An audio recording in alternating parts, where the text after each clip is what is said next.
Strange things are afoot at the Circle K. That kid is back on the escalator again. Ain't gonna hurt. Is my boomstick! Game over, man. It's game over. Welcome to the Barking Pit. He's your host, Ben Mason. He is your co-host, Sandro Luketic. And today we're talking 2018's Mandy. Now, I know this movie's 5 years old. It's a very niche film. I don't know if you can actually spoil it, because I don't know if it's really a movie. It's more of an experience that I'm very excited to talk about, because I think you probably didn't like it, but I don't know if either of us really fully get the whole thing. Before I brought this up to you, had you heard of Mandy, Sandro? Yes. You made me watch the trailer. Yes. I'm assuming it's because it was a Nick Cage movie. No, I made you watch the trailer because it is one of my two favorite trailers of all time. The second, Beyond the Black Rainbow. The Link, both directed by Panos Cosmatos, Who I'd never heard of before. Yeah, I know. He was the son of oh god, I forget his father's name. He directed Tombstone. One of my other favorite movies. Action movie posing as a Western. Both movies incredibly psychedelic. Both lend themselves to a lot of conversation. Both have plots, kind of.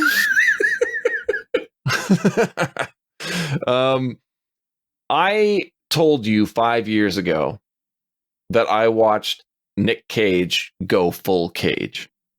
We will get to the scene, but when I say he goes full cage, I think you now understand what I mean. No, Okay. I'll never understand what you mean. Wonderful. This is what I love to hear.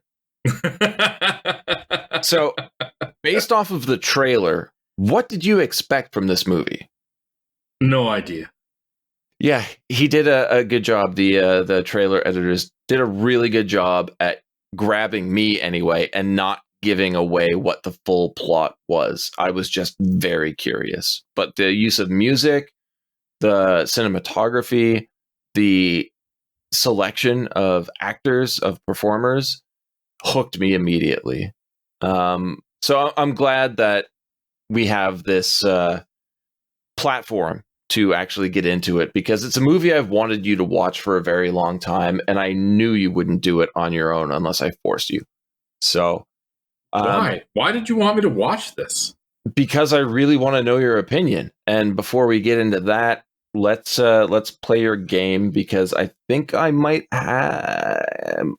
I'm not going to say I've got everyone, but I think I'll come close. Fine. Play the game. Go ahead.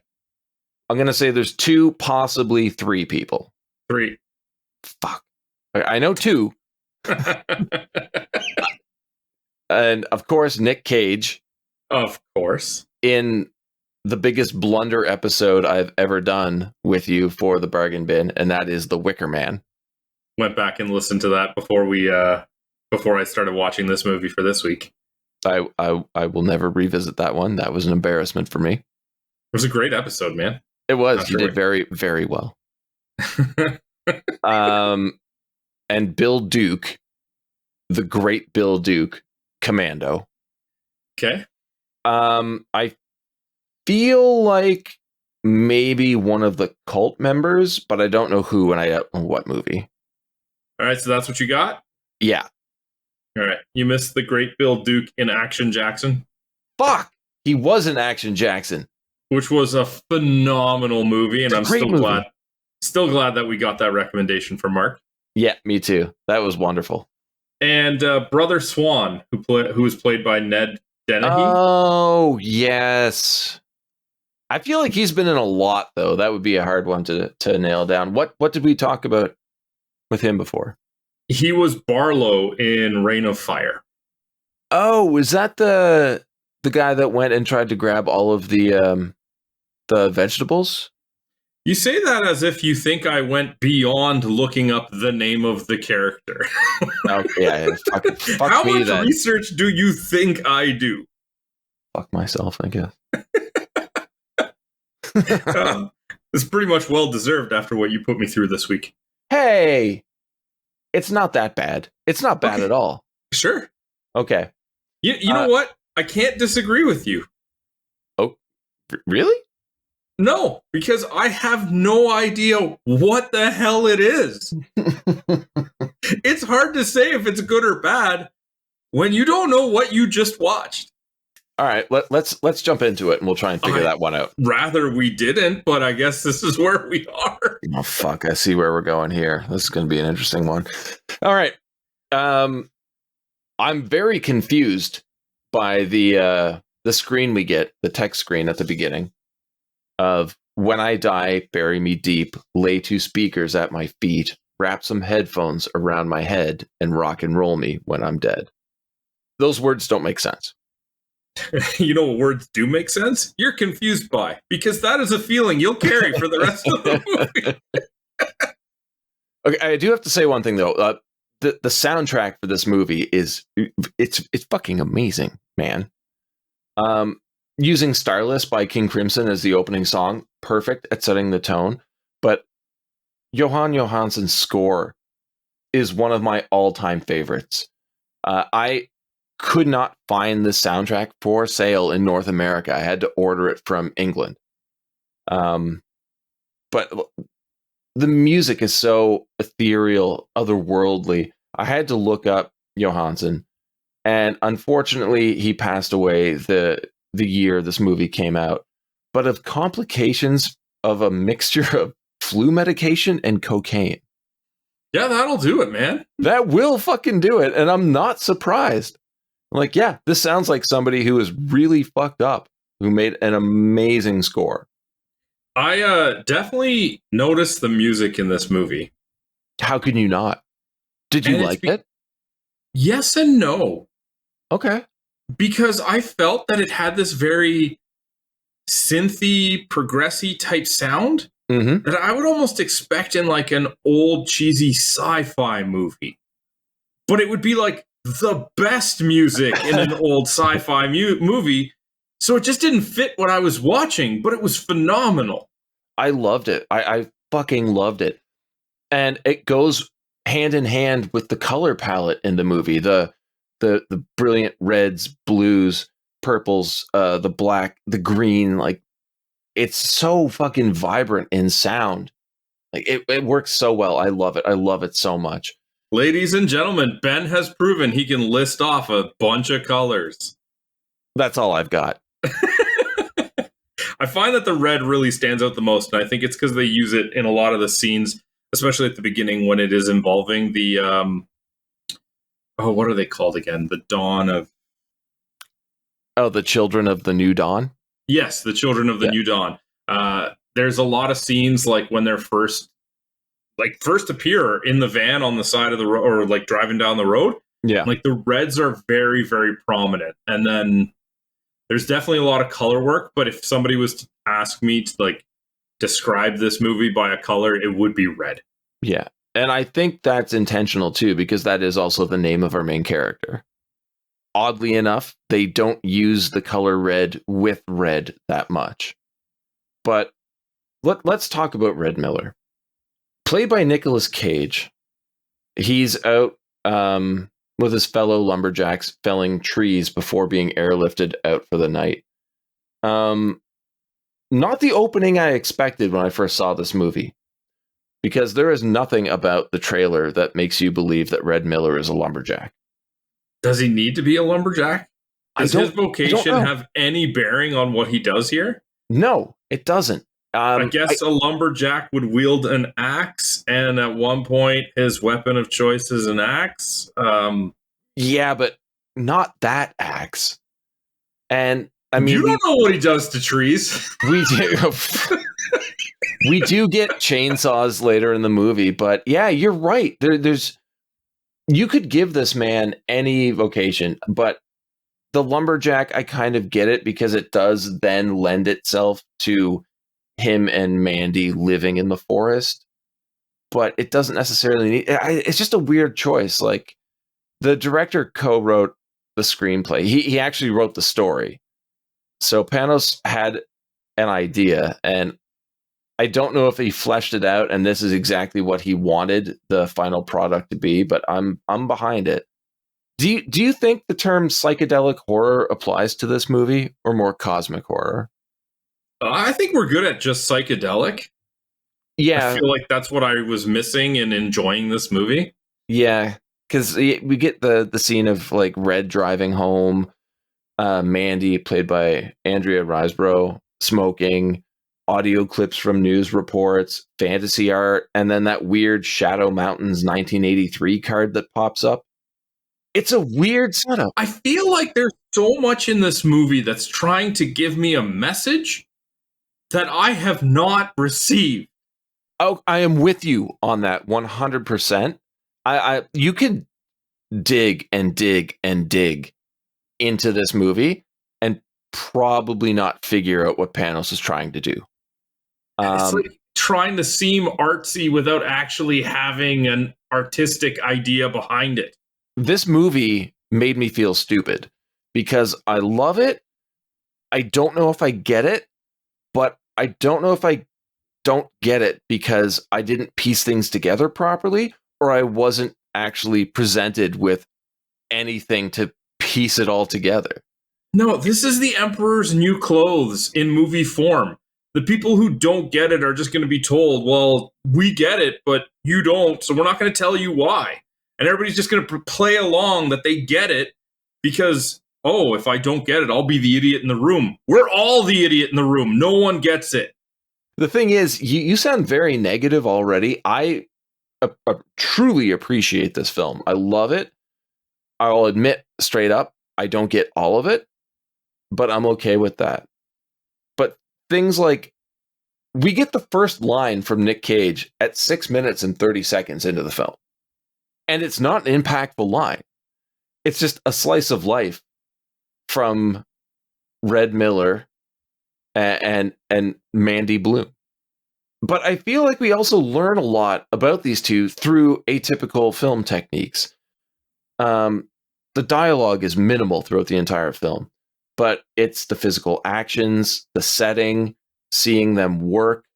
When they do actually speak, it's just bad jokes and questions about your favorite planet while they're laying in bed. I don't know, man. It's a really interesting way at building character in a method that's so completely different than movies we normally cover on this show. Do you feel that you get these characters based off of what we've seen so far? No. Why not? It makes no sense.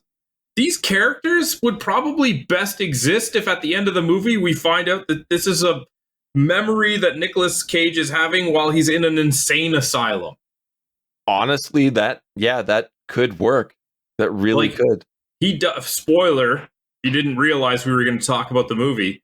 At the end, he kind of goes insane, starts seeing her all over the place.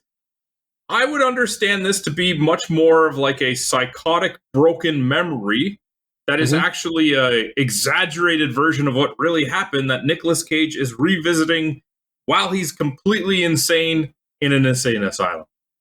Well, the movie is fucking crazy to begin with, but it goes off the rails after he does that LSD at the Black Skull's lair or hideout or whatever. And I think that's intentional because it is pure insanity from that point forward. It's crazy before, but there is no link to reality after that scene. We do cut to like the fishing scene, them in the boat, Red fishing, Mandy reading her book. Absolutely love this shot, especially when it pans out and there's just completely from the top, which I thought was an interesting choice for the angle of the shot. Agreed. But they do it in a way where it's like, we're going to emphasize the isolation that these two live in by having it pan out so far, and you just see them in the boat and water as far as the eye can see. And by doing it from the top, you can completely negate showing any land and just further that feeling that these two deal with each other, and that's about it. Yeah, and what I said before about not having audible dialogue to build their relationship, Mandy is just laying back with the book in her face, And you can tell that Red is saying something. He's gesticulating, he's using his hands to show something. Like, he's obviously talking to her, and she's listening, but reading at the same time. Like, these two are so comfortable with each other. They've been around each other for so long. They know each other. And then you cut to the campfire later that night, where Red is just sitting, lit cigarette hanging out of his mouth, and he's looking through the flames at Mandy, who is neck deep in water. And she's just staring at him. But her pupils have basically taken over her eyes. Like, there's no iris whatsoever. They're just big black doe eyes, which, again, like, they reference with the fawn in the woods, but also having the flames come up in front of her face while she's staring at him and he's completely mesmerized by her is brilliant foreshadowing as to what we see later on in the movie. Like, you can rewatch this so many times and keep finding new things, but I don't know if they're intentional or if we're just searching for explanations that might not be there. I think that's the mentality. Is, as a movie goer, you're kind of trained to look for meaning in things you see. And there's a whole bunch of scenes in this movie, especially this first half, where nothing happens for no reason. Yeah. And you're mentally grasping at straws to find a purpose. And I firmly believe there isn't one. I hate that I have to agree with you right now, but I do. I think it's Panos being artsy for art's sake, and why have to explain yourself? This is what I want to present. And I think that's epitomized in this next scene where Mandy wakes up from those cries of an animal in the distance. And she wanders out. I don't know if this is a dream or not, if it's actually happening. I assume it's a dream sequence. We're never really told. But she's walking through this foggy forest, and the way she's walking is she's like touching every tree that she passes, as if she has to. There's no way she can't be in touch with nature. And then we see the dead fawn laying there. And I feel like we're supposed to dig into this, but I don't know what we're supposed to get out of it. It's incredibly frustrating, but I'm putting that more so on myself than Panos. And I think you take the opposite perspective, and you're like, if you want us to figure out what's going on here, give us more. Is that accurate?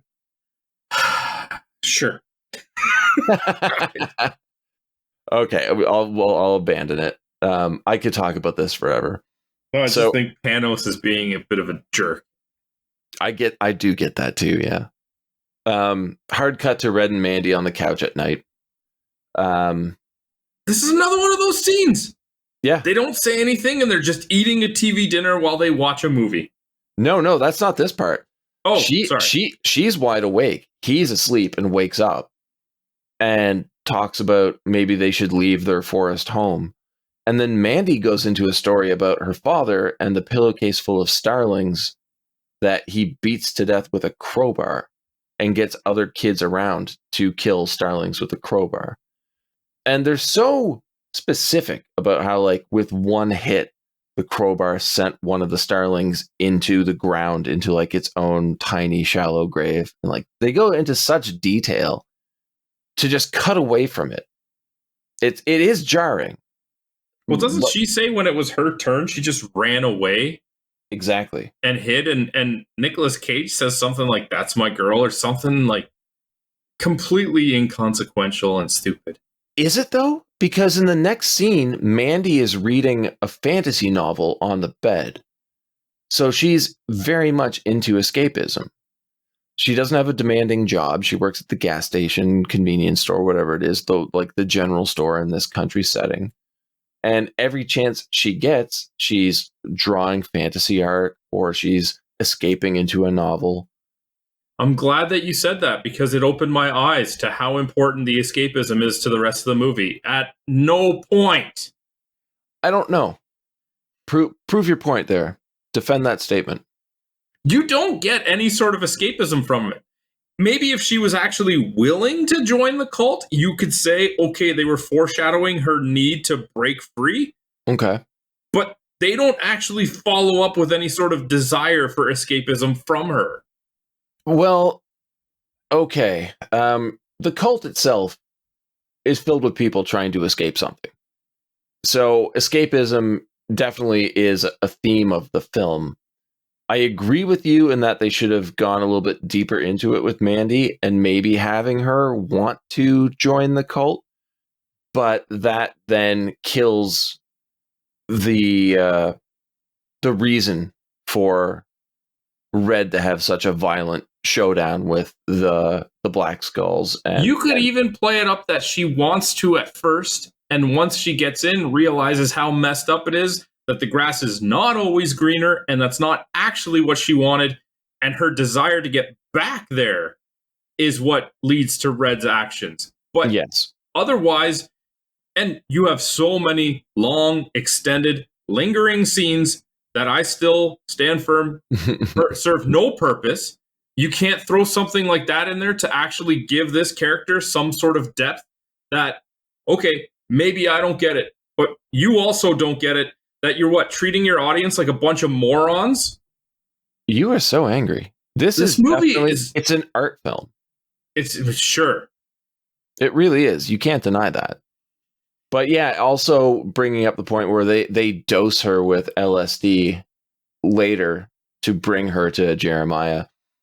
I love that scene, but if you remove that and have her be more curious about what the cult is about, the escapism does then take a stronger hold. I agree with you. I will give you that. That would be a bit of a better story. But it removes a pretty cool fucking scene. Yeah, then you could infer some sort of resentment towards Red for having to live this isolated lifestyle. Maybe she's doing it for him and she wants out. And then she realizes that, no, that is what she's wanted all along. But give me a purpose to the things that I'm watching. I think the purpose is the visual. Right down to her reading that fantasy novel on the bed that's in this weird pseudo sunroom. It's stunning.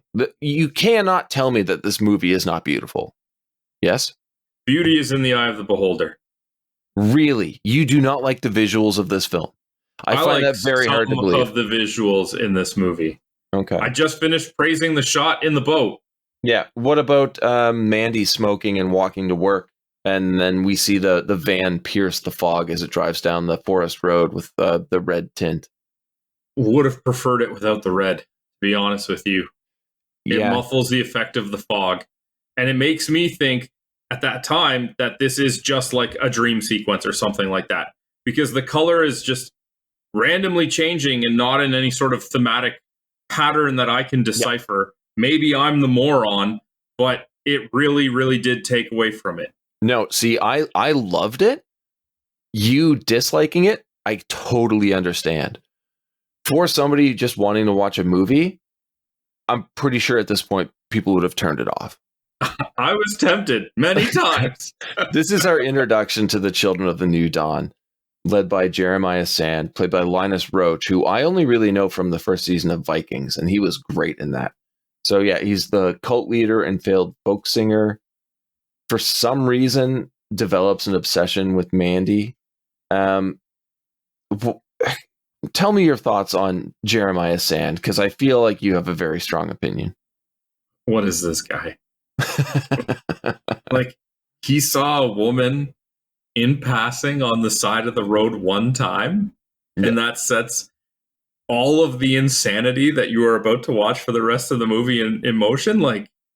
What? He is insane. Absolutely insane. But I think his level of insanity matches how fucked up this movie is.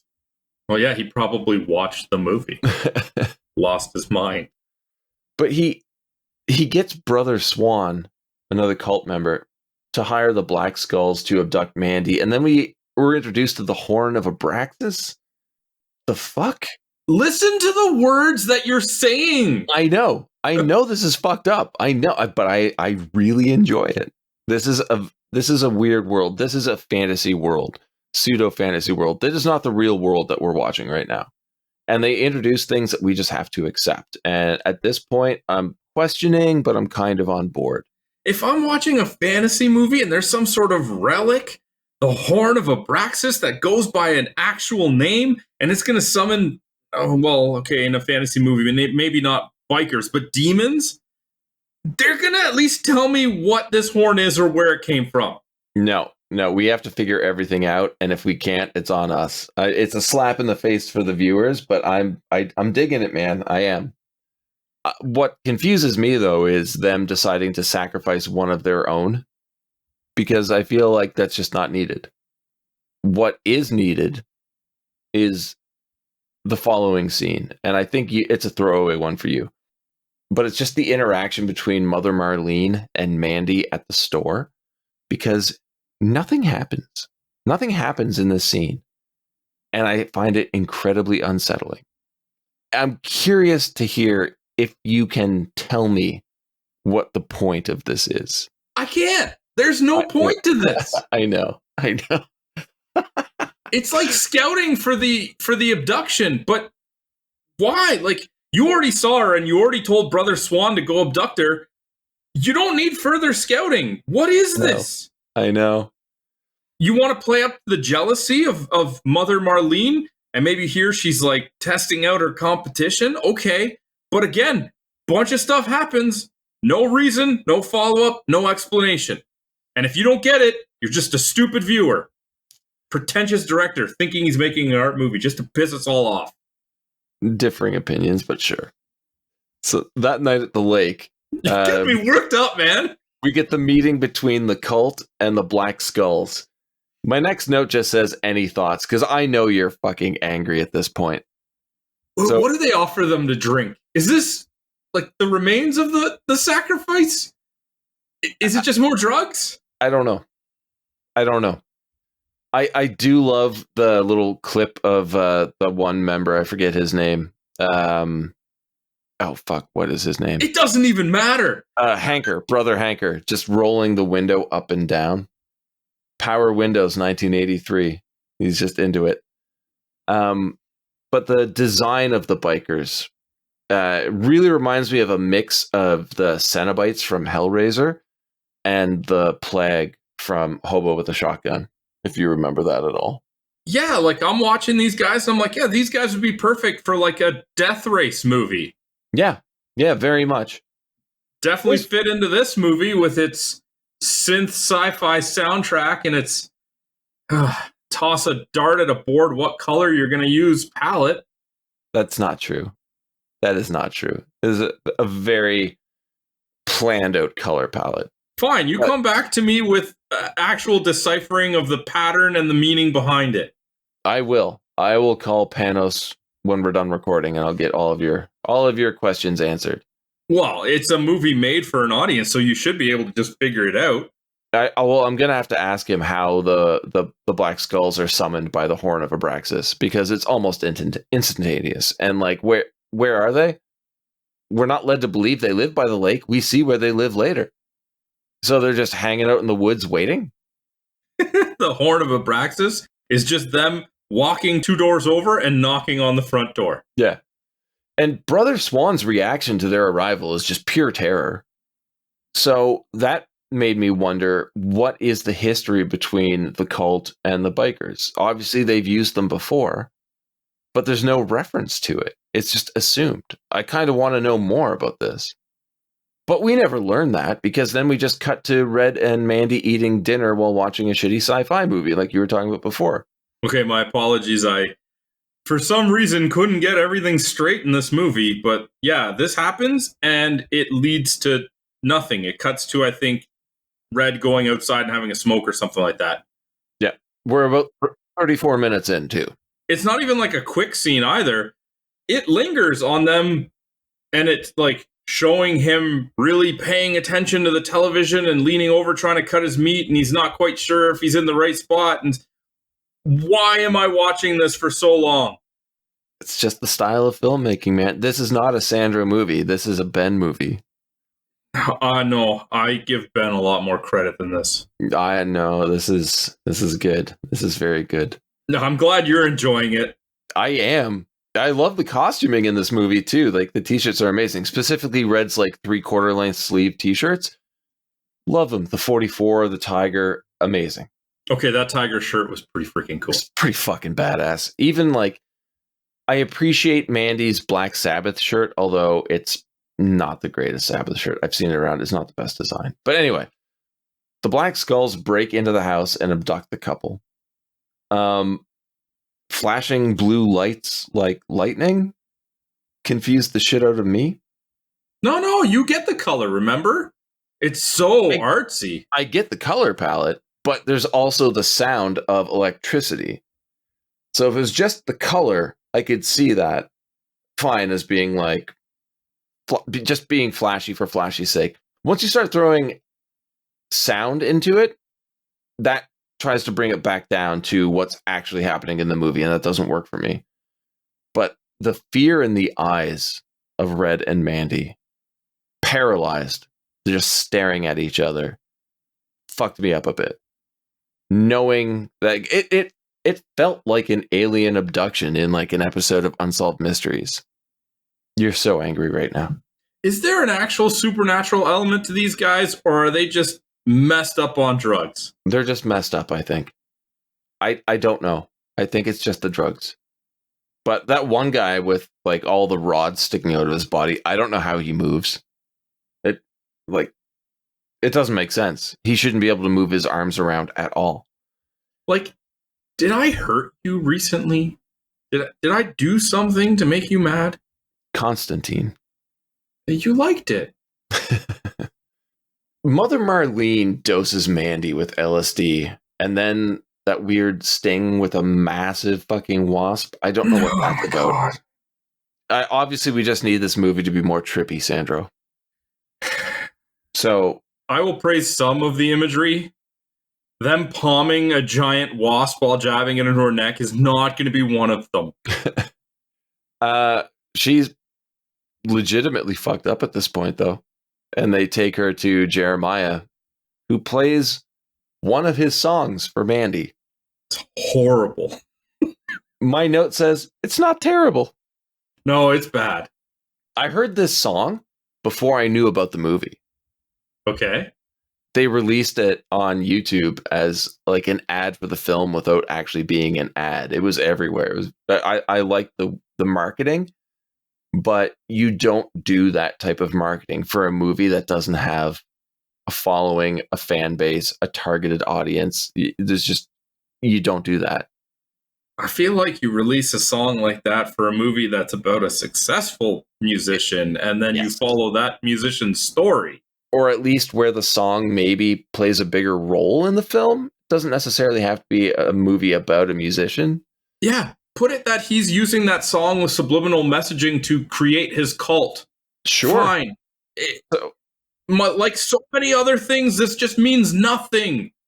It's just, Jeremiah Sand is a delusional, jaded, failed musician who feels that he's owed everything. I mean, it's not a bad backstory for a cult leader, but he is not charismatic. How does he amass a following? Albeit a small one, but how? Subliminal messaging. He just comes across as crazy, though. Yeah. My next note just says it does take a lot of confidence to be naked on screen for that long. Yeah, I was uncomfortable with this scene. The only way the scene could really work is what happens next, and that's Mandy's reaction of laughing in his face and embarrassing him. I did not expect it. You can tell it's something that he has never had to really deal with, but it definitely does not go well from here. What did you think when it cuts to Red tied to a post with barbed wire? You gotta stop asking me what I think, because you're not going to get the answer you're hoping for. That's okay. I knew I wouldn't. I know we're not going to agree on this at all, and that's why I'm super curious. Unless, of course, this is your intention, and this is what you want to do to me here. This is exactly the point. You're very much going to get the answers you want. However, in this case, I did like the look of it. I did love the struggle to try and get his hands out through. It's hard to tell with the lighting. Was it barbed wire or? It was barbed wire, yeah. That was just tearing into his skin. It could have just been rope that had teared through his skin, but I'm guessing barbed wire, but like there was a real struggle there, and Nick Cage in this scene, as well as many others, without even talking, shows why he is Nick Cage. Like, he is phenomenal for a reason, and his emoting and his struggle here, you can see it on his face. Yeah, agreed. Nick Cage, I mean, nobody else could play this role. Nobody else. This is 100% a Nick Cage role, and he nails it. I do have a problem with the barbed wire gag, though, because it's just wire in your mouth. It's not gagging you. You can still talk. You can still scream. Jeremiah making Lucy play that solo game of Russian roulette is incredibly powerful. I totally thought she was going to die, but when she pulls the trigger and it just goes click, and she survives, it makes me again question how he has so much sway over these people. She is the only one who seems terrified. Other than that, they don't seem like a cult. They seem like a gang, like they're all in it together. He doesn't seem like a leader so much as just another one of them. Well, it makes you think that she was the previous kidnappee, and instead of laughing, she just went along with it for fear of her life. Yeah, that's what I got too. But again, like you say, we're just led to believe certain things. We're supposed to figure this out on our own. Jeremiah stabbing Red in the ribs. Why? It is a very Jesus moment. I get that, and they make Jesus references. I guess doesn't slow him down any. Do you know what confused me more than anything at this point in the movie? Why you hit play on it? No. Yeah. That's never a question. I've seen this movie so many times. They're all at Red and Mandy's house here. I thought they took them, like Mandy, to the church. Yeah, but maybe they did and then went back? Didn't the biker guys take them out of the house? It felt like they were moved. Yes, I agree. But after Red frees himself, let's not go to there yet. Jeremiah his next move is to burn Mandy alive in front of Red. I really like how they took the time to focus on the reactions of the cultists, because Lucy is terrified. She's crying, and that brings back your point of she is the recent addition, and she's there because she's scared. Mother Marlene is overjoyed because she's a lifer, apparently. But Jeremiah is... I don't really know.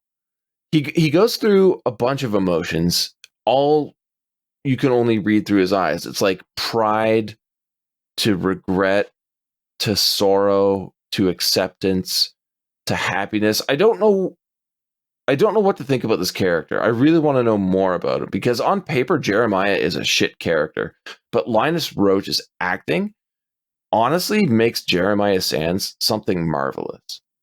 And I think there's a real weird problem there, because I want to love this character, but I need more to do it. He doesn't feel like a villain. He just feels like a presence. And I think that might be a problem you have with him as well. He's not scary. He's not intimidating.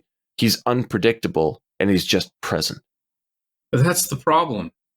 We talked about this before, where other antagonists, like, it doesn't look like they're physically imposing, like possibly no escape, but they're in their place of power because of their charisma and their ability to manipulate people. I get none of that from this guy.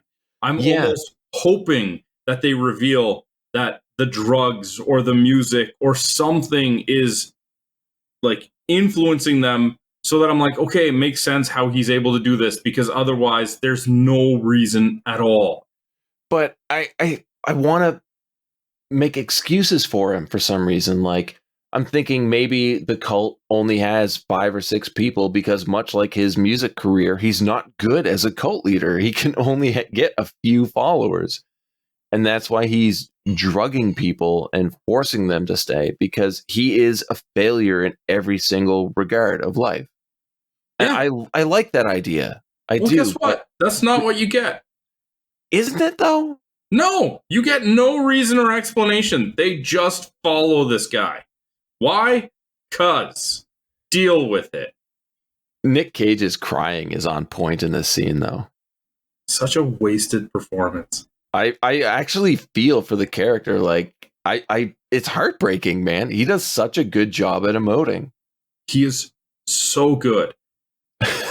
This might be, sadly, one of like the best performances I've ever seen Nick Cage in. And it's primarily due to the fact that he's able to rely so much on emoting. And in other movies, not to say he doesn't, but he actually has dialogue. So you don't actually notice it as much. His ability to show me his range with just emotes in this is phenomenal. It's almost embarrassing to say that this is his best performance because he's been in so many great movies. It's almost embarrassing to admit he was in this movie. This is my favorite Nick Cage performance. It is. And I love Nick Cage. Like, you ask most people, they'll probably say Face Off or Leaving Las Vegas or something like that. I gotta see those movies. Red Miller is a very interesting character, but Nicolas Cage makes this movie. I don't want to say worth watching because you're going to say it's not, but everybody should watch this if only to focus on Nick Cage's acting ability, because this is a fucking school. He is showing you exactly what an actor can and should be able to do. Now, he's shown it in enough examples. You can skip this one. But then the cult just leaves.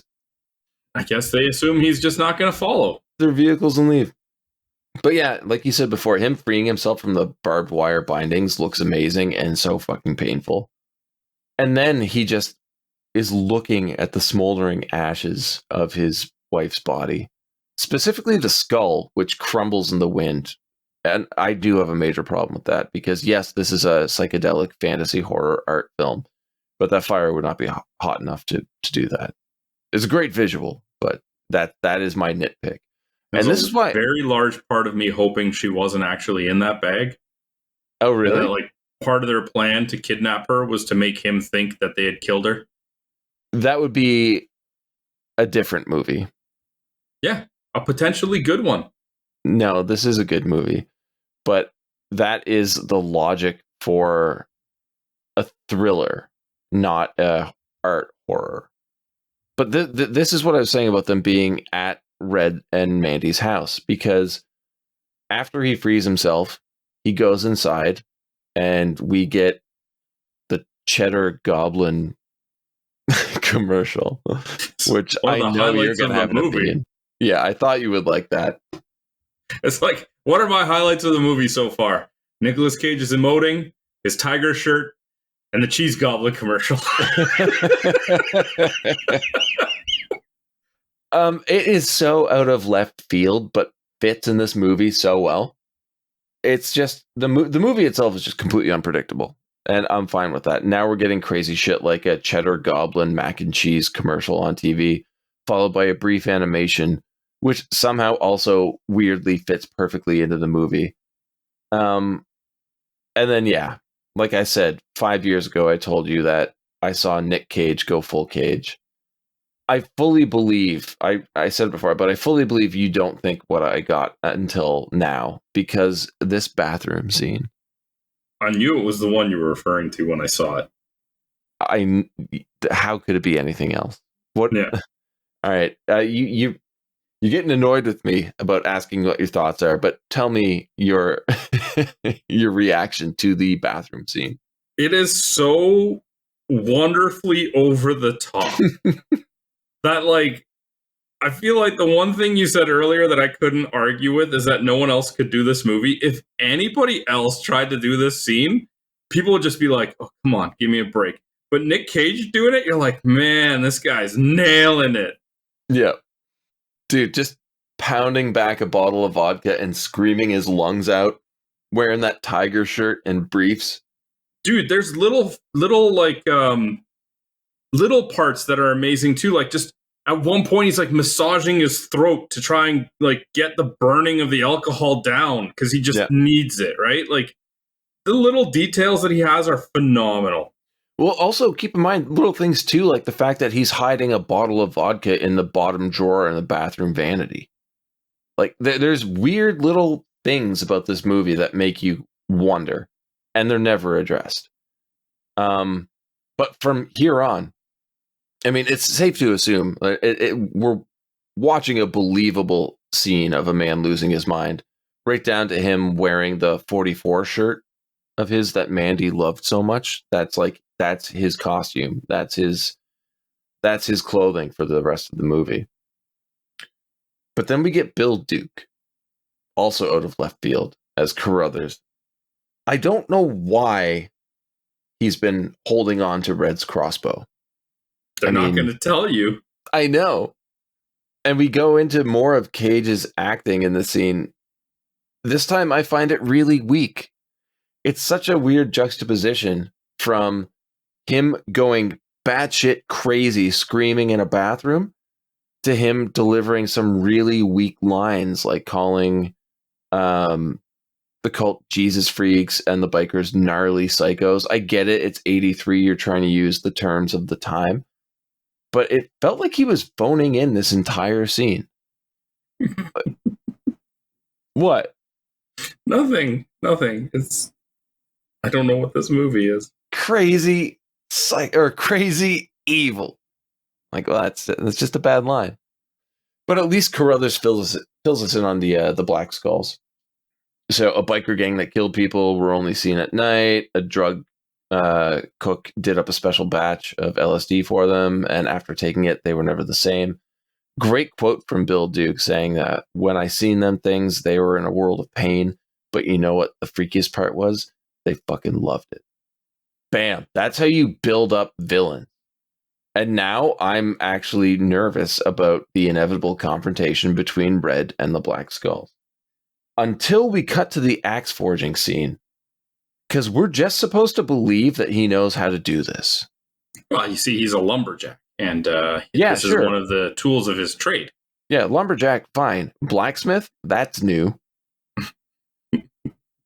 And what are your thoughts on the axe? It doesn't look super practical. Like, no. Having a handle halfway through doesn't make sense to me. But it looks cool. Yeah, I mean, it's the F from the Celtic Frost, like, metal band logo. And then something I completely forgot about. At 1 hour, 15 minutes, and 10 seconds into this movie, we get the title card. Well, we get a number of title cards throughout the movie, almost as if it's like breaking up the chapters. So I didn't really see it as so much the title card to the movie as like we've hit the climax chapter, but we never see Mandy on the screen until then. I'll take it as a title card. But yes, okay. They did break things up with like the location and the name of the cult and then this. So I can give you that, but personal preference. Then this movie just turns into a fucking action film. Red takes out one of the bikers with a crossbow. It looks really good and just runs him right over. But another one takes out Red's truck with a shotgun blast. Well, you know, you love your things exploding when they don't really should. Now you know it's artistic, so you get why it's done all the time, and you can't really argue against it anymore. We get more animation. The lady in the lake. I do like this animation art style. I'd actually watch an animated movie using this art style. Same. It's beautiful. Does it work with this movie? I want to say yes, but I don't think I can. I do want to ask you though: is this Mandy? Who is this woman with the red eyes? I felt like it was supposed to be Mandy. Yeah. Okay, me too. I don't like anything in this movie. It's all up to interpretation, and I think that might be the biggest problem for you. We on the BS bargain bin do not really delve into artistic film. It's very much plot point by plot point. It's hand fed to us. So I know this is a weird one for us, but I am enjoying this. I can't wait to hear you not recommend it to people. But you anyway, just like listening to me squirm. Like, I try so hard on our show to not be overly negative and to still see a silver lining in things, and I just can't do it with this movie. And I don't think you get to see this side of me very often. I don't. I knew this was going to be a train wreck. I really did. And honestly, I'm fucking loving it. I can hear how uncomfortable you are. No, it's fantastic. So angry at you. And this is not for our listeners by any means. Anybody listening right now who are like, what the fuck are we doing here? I apologize. This is purely a selfish pick for me because I want to hear Sandro freak out. First time listeners like, I don't want to listen to this guy just going off all the time. It's like, this is not me. So Red wakes up in the biker's lair, chained to a radiator. And that one biker, man, is drooling a lot. Why wouldn't they just kill him?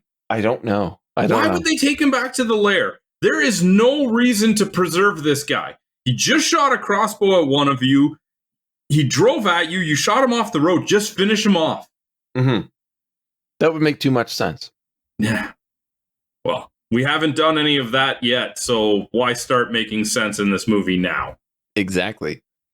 So Red breaks one binding and then just caves in the guy's skull. Yeah, with like a pipe or something like that? Yeah, he's chained to a radiator, and I think he broke one of the pipes off and just caved in his skull and rolled him into that pit. I don't understand what that pit is. I don't understand what this building is. And what was with the dead naked guy in the other room? I can't answer any of this, man. But yeah, like before that, like Red frees his other hand and then does the biggest, not even line, scoop of cocaine I've ever seen anyone do. Off of like a shattered glass? Yeah, piece of a mirror. Yeah. And then kills another biker, stabbing him in the neck. Well, he doesn't even kill him. He stabs him in the neck and gets covered in his blood. Then takes out another one with a knife. And then... Oh, God. Okay. No, go ahead. Say it, man. So good. Such a good movie. Go ahead. He reclaims his axe and a crossbow kept in the fridge for some reason. And then he doses himself with the aforementioned LSD. And at this point, I really do have to ask, what are we doing here? I get that he's crazy. Of course, he's snapped. But looking at a weird jar in a kitchen that just has shit all over the place. I don't know how you would single out this jar. But opening it up, sniffing it, recoiling at the scent, then sticking your finger in it and tasting it makes no sense to me. But immediately, he starts tripping hard. How did the biker that he stabbed in the neck not die? I don't know, man. The amount of blood. The hole in the house is the hole they crawled out of hell from? I don't know. I don't know. Anyway, it's fucking intense for their final showdown. Because this guy can still manage to like mutter out, she's still burning. And then he gets set ablaze and decapitated. And Red lights a cigarette off of the burning skull, which I thought was a nice touch. There is one part of this movie I thought you might enjoy. And that is the next scene where Red encounters the cook. My note just says, good God, in this scene. Because the cook, played by Richard Brake, is making acid. Like blotter acid. Like the paper is in the liquid, but he's pushing it in with his bare hands. So he's just soaking it up. This guy is perma-fried. He is absolutely insane and will be for the rest of his life. But Richard Brake's emoting, he does so much in a short scene. I say he rivals Nick Cage for the entire film in maybe a minute and a half. Even with lines like, oh man, they wronged you. Why they gotta be like that? Your take on the cook? Fine. That's it? Yeah. What am I supposed to think of this guy? Super calm, collected, as much as he can be, being perpetually high. I don't think he's capable of being anything but No. calm and collected due to his mental state. But with like a blood-caked Nick Cage just kind of staring at him. And Nick Cage looks fucking stupid in the scene. I think we have to agree on that. Richard Brake having to act while Nick Cage is looking at him that way is a challenge. It had to have been a challenge. Because he just has that stupid grin on his face. The blood, honestly, in my opinion, doesn't look that great. But it's a cool scene. Tiger in a cage? Why not? Let it out? Sure. Well, you see, it's symbolic. It's representative of Nick Cage, who was wearing a tiger shirt and has been let off the leash by going completely out of his mind. Thank you. I am glad you said that because that is my note. Followed by 2 other bullet points, which I think you will appreciate the first one and completely hate the second. First bullet point. The fuck is this movie, man? Second bullet point. I love it. So Red leaves and gets stuck in the mud because fucking why not drag this out longer? But we get time for more animation. And honestly, I think the animation really does save this movie at times. I mean, it's really good. I don't think it's capable of saving the movie, but sure. Okay. Well, Red arrives at the church, which is at the bottom of a quarry. It makes no sense, is honestly quite stupid, but I do love the design of the church. Red killing Brother Swan by shoving the bladed axe handle down his throat. Do you feel like this movie is overly gory, unnecessarily so? Sure. I think it is. I think it could be much more subdued and it would be more impactful. Because most gorehounds do not like artistic film. They're there to just see the splatter. So mixing the two, I feel like you're really creating a conflict between your viewer base. I don't know if this movie knows what it wants to be. Maybe not. You could be right. I don't know, man. Let's this splash movie in is some animation. Let's take an hour and 15 minutes with no action whatsoever, building up this whole psychedelic storyline. Then let's just go full out action, some potential supernatural gore. Like, what are you doing? Yeah. I do have to say that I think your take on Sister Lucy is accurate. I never really thought about it until right now. Because, yeah, Red kills Swan and just ignores the fact that Lucy is there. And she's just watching and crying. And he just leaves her, walks away. So, yeah, I think you're right. I think she is probably just the most recent addition who was drugged and brought in and stays out of fear for her life. Yeah, I think she's the only member that he essentially lets live. Yeah. What do you think about the death of Brother Hanker? No thoughts. Taking an axe to the head? Yeah.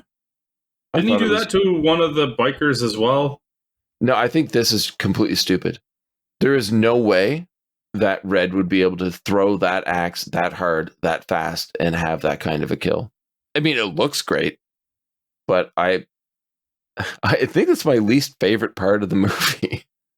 The chainsaw duel with Brother Klopek. Oh, come on, man. I don't like it. I'm not a fan of it. What is this movie doing? Like, what are you doing? I think it was a great use for the trailer. We don't need this in the movie. We don't. And like we're obviously wrapping up the story now. Don't fucking do this. It's way too ridiculous. I mean, the death looks good.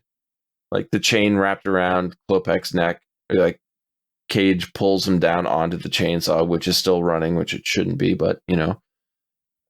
There's no way Red would be strong enough to wield that chain the way he does. It's just fucking ridiculous. Some of the shots are pretty cool though, of like the fight when they're still wielding the chainsaws, and it's like silhouettes. Yeah, with the backlighting. The movie is beautiful. Okay, you did a good job making it look cool, but why is it here? Mm-hmm. I think your stance on this entire film is that we just got 2 hours of style over substance. Style needs to be supported by substance, even if it's light. Yes. I am going to say that this is a 2-hour music video, in that most music videos I think are absolutely terrible, but you need visuals to go along with the music. I think the music is the star of this movie. The color palette is co-star, but a lot of what we see play out for plot is pretty contrived, nonsensical. I don't remember if this is the debut for Panos or if it's his sophomore release. I'm going to look that up right now, but if this came after Beyond the Black Rainbow, I think we have a problem here, my friend. It did. Beyond the Black Rainbow came out in 2010, and this is 2018. So, oh fuck, you're making me dislike this movie. Anyway, let's get back to the story. The what? Sorry, I didn't think there was one in this movie. I know, that was a setup. I was waiting for that. So yeah. The interior of the church, I believe, is stunning. It's minimalist and drenched in red light. Like I had said, I really wish there was a link between the use of the color and the characters, but I think it's just coincidence. This is all just an attempt to lead us into the final confrontation between Red and Jeremiah. I don't like any of this. Throwing the decapitated head of Mother Marlene at Jeremiah. And then we just have an insane delusional cult leader versus an enraged man tripping on the worst acid and out for revenge. Like, how could this showdown pay off for anyone, really? It's just two crazy people at this point. Well, the problem is that you haven't built up this guy as any sort of physical force. Yep. He's a manipulator that I'm not buying anyway. But how do you stand up to anybody in a physical confrontation? And that's just deflating. Mm-hmm. But like Jeremiah pleading for his life, immediately you're like, okay, he's a coward. And he fucking offers to blow Red, and then screams at him, demanding that Red kneel before him. So again, I like the fact that we know this guy's crazy, but he's not intimidating. And then Red just somehow manages to crush Jeremiah's head with his bare hand. No, that doesn't work. This is not how the villain should die in this movie. It's becoming way too pseudo-supernatural, like you had said before. We're not in the real world, but what world are we in? And Red just sets the place on fire and then drives off, hallucinating that Mandy is in the passenger seat next to him, which I have to admit is heartbreaking, absolutely heartbreaking.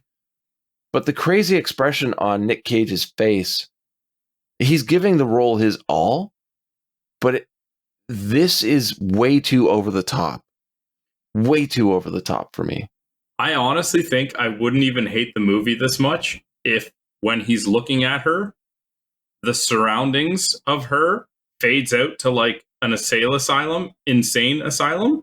Mm-hmm. And he's just there telling other inmates this story. And even they're like, yeah, that didn't really happen, and walk away. Yeah, see, I get what you're saying, and I do appreciate it.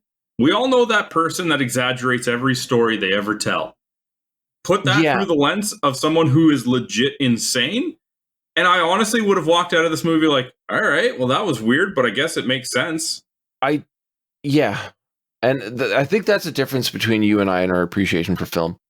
Because after going through this crazy trip, because I do have to say, like, as the drive continues, we zoom out and the world becomes an animated apocalypse and the credits roll. This movie is so confusing. Bad. No.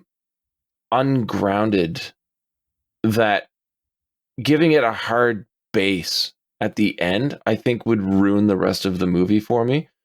Because if we get all of this fantasy, all of this crazy art horror, and then at the end, you're just like, yeah, he's crazy. He's in an insane asylum. He's just telling the story. You're like, well, it's fucking deflating. Yeah, but the whole thing is that if this is the event that caused him to snap, and he's just telling, like, recounting the tale, you can essentially say some version of this happened. We're just seeing it through the lens of a post-snapped mind. Yeah, I get that, but I think we don't need that ending. I don't want this to be grounded. I like the fact that the director expects me to try and figure things out. I don't want to be confused the entire time and then just being like, at the end, be like, oh yeah, he's crazy. Don't worry about it. You didn't have to worry about trying to figure out any of this, because the movie itself, it really is a puzzle. There are things that you do have to figure out. Certain things don't make sense until later on. Some things just don't make sense at all. But I don't want to be confused or convinced that I should be really looking into small details to only at the very end of the movie be like, yeah, fucking, this is a waste of your time. This is exactly what's happening. I don't need that explanation. And I think that's why you and I differ so much on this movie, because you just want things to be wrapped up in a way where you're like, okay, well, at least my confusion is justified. Honestly, I'm okay with being confused here. I'm not a big fan of the ending, but I do love the bit of mystery that, Panos didn't hand feed us everything. Yeah, but in my version of this, there is an implied actual recount of the tale. And you don't actually know what really happened. You just know the version that a psycho snapped mind is telling you. Mm-hmm. And you have to essentially connect the dots from there on out. So what you're saying is you would prefer that ending, which then pretty much demands you do a second viewing? That wouldn't be so bad. And then if you actually put in hints where it's like, okay, this is what really happened. That this cult really did kill her, but not exactly writhing in a sack right in front of him. Yeah. Okay. We are very divided on this movie. I'm enjoying this immensely. I'm waiting for it to end. We'll get into numbers then. This cast, the look of the film, how expensive was it? It feels like there's money behind it. You don't need a lot of money to write a good story, and that's the only thing it was lacking. 20 million? 6. Okay. This looks good for $6 million. It looks really good. How much did it make? I don't know, $50. 1.7 million. Yeah, more than it needed. What I think is really going to surprise you is the ratings. I don't like you saying that. What do you think it got on IMDb? Based on what you said, I'm going to guess 8.7. No, 6.5. Okay, good. With Rotten Tomatoes, I'm going to do the audience score first. So, percentage of positive reviews from the audience. I don't know, 90. 67. Too high. So, average, right? 6.5, 6.7. What do you think the critics thought about this? Oh, they probably were just like loving themselves and each other, thinking that they don't want to admit that they're the stupid ones, and all recommended it. Like 95. 91. Yeah, it's Emperor's New Clothes. No one wants to admit they don't like it because they don't want to be the one. No, garbage rating. You can't trust this one in the slightest. Let's get into awards. Fine. What's your least favorite character? I don't really have one. Maybe Mother Marlene. And that's because she seemed to have somewhat of a story that was just never addressed. So it felt like she was kind of pointless. I mean, that's all I really got, man. Who's your least favorite character? I went with Mother Marlene. I don't like this like googly-eyed gaga character that's just flaunting over the cult leader. It's pathetic. Okay. Favorite character? Nick Cage. This is not even a question. Like this, the highlights of the movie are Nick Cage, his shirt, and the cheese goblin. Obviously, should be pretty clear. I went with Jeremiah Sand. Linus Roache did an amazing job. If we went with favorite actor, it would be Nick Cage for sure as Red Miller. But favorite character, like I really, really want to know more about Jeremiah Sand. I find him incredibly interesting. And they touched on a few different things that I really enjoyed, but I just found myself wanting to know more. So yeah, easily favorite character for me. I think memorable line might be a difficult one for both of us. Mine is right out of the trailer. Okay. And that is also Jeremiah saying, "You're a special one, Mandy. I too am a special one. Let us be so very special together." And that is because this character is so fucking delusional and convinced that he is the be all and end all. And he's not. He's incredibly pathetic, unintimidating. It's a really weird power struggle within himself. I really enjoy that line. You? Knock, knock. Who's there? Eric Estrada. Eric Estrada who?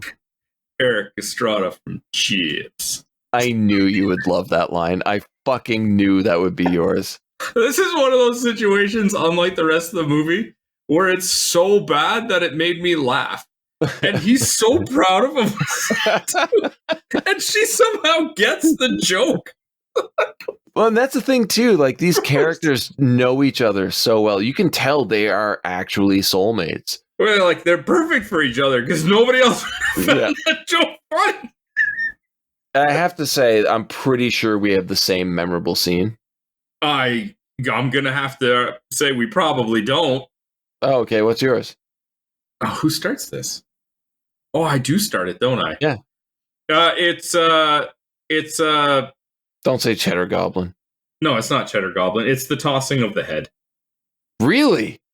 Yeah, there's just something about, like... Wow. There's this scene, I'm not going to try and defend the scene because it makes no sense, where he's standing in just, like, his underwear in a red room. I don't know what type of structure in the building this would be. It's in the tunnels, yeah. Where he's, like, essentially telling, like, Nick Cage, don't you dare, and he's trying to be all intimidating, and then... without saying a word, you just see this head fly into view, and you're like, "Yeah, I don't think it's working, man." It is a really good scene. It really is. I just think it's such a perfect way to shut him up. Oh, definitely. You? Oh, it's the bathroom. Yeah. I don't know what else to say. It's a good scene. It's Nicolas Cage going full Cage. Thank you. Thank you for admitting that. It is Nick Cage going full fucking Cage. When did I say it wasn't Nick Cage going full Cage? Because I needed you to see this and agree with me. It's been a long fucking time. It's been 5 years. We talked about the scene as it happened. I said this was the one that I knew you were referring to. Yes, I know. You said it was the scene I was referring to, but you agree with me now. And we're doing it in the Memorable Scene Award for this movie. Nobody else can pull this off, like you said. I can watch this scene without the rest of the movie and just be completely captivated. Well, quite frankly, anybody should just watch this scene and not the rest of the movie. Yeah, if somebody were to ask, what is Mandy about? And you just showed them this scene, which has nothing to do with the story whatsoever, really, you would still be right. Like, if you can enjoy this, you'll enjoy the movie. All right, so Ben, final recommendation. One of the most visually stunning movies I've ever watched. I love this film. I really, really love it. I love everything about it. There's a few plot points that are kind of weak. This movie is made for a specific viewer, and that happens to be me. Will I recommend this to anyone? Never. Never. Because I don't want people to just be mad at me. This is not an easy movie to process. Well, but you're fine with me being mad at you. Yeah. It's a beautiful film. The music is amazing. The cinematography is phenomenal. Nick Cage, wonderful. Andrea Riseborough, Linus Roache, so fucking good. But this is a movie for a specific type of person, and unfortunately, I don't think there's a lot of those out there.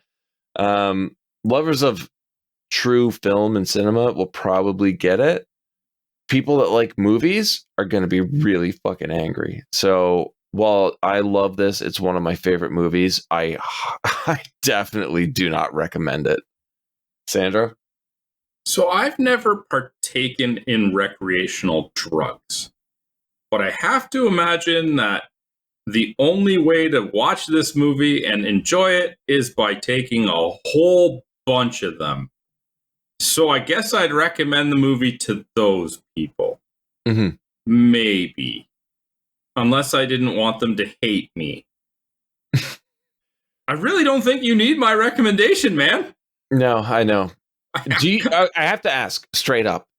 Did you just not enjoy the movie, or do you hate the movie? Oh, I hate this movie. Okay. If we weren't doing an episode on this, I can think of a dozen times where I would have turned this movie off and never looked back. That's unfortunate. I didn't even want to get to the end to see if there was a eureka moment where it all came together, because I was like, this movie does not respect 2 hours of my time. Disagree. Okay. I think this might be the one we're most divided over. Well, I guess all we can do is ask people to share their opinion and see if anybody agrees with either of us. Oh, God. I don't see that going well. No. Fuck. But yeah, please do. Anybody listening who's stuck with us this long, let us know, and please tell me I'm right. I mean, they probably stuck with us because this episode is much more generous than the 2-hour garbage if they actually watched the movie. Oh, fuck off. We're at least entertaining. The movie is fucking great, man. So that's our thoughts on the quote-unquote movie, Mandy. If you'd like to share those thoughts with us, you can hit us up on social media at BS Bargain Bin on Twitter, Facebook.com/BS Bargain Bin, bsbargainbin.com, or youtube.com/@BS Bargain Bin. Leave a comment in the comments section. Ben. Yo. Next week is a listener pick. Mm-hmm. What's going on, man? Well, we are in the spooky season right now, so October's listener pick is coming from Zero, and we'll be talking 1998's The Faculty. No more pencils, no more books, no more teachers' dirty looks. The students at Harrington High have always suspected their teachers were from another planet. Is this gonna be on the test? This is the test. This time, they're right.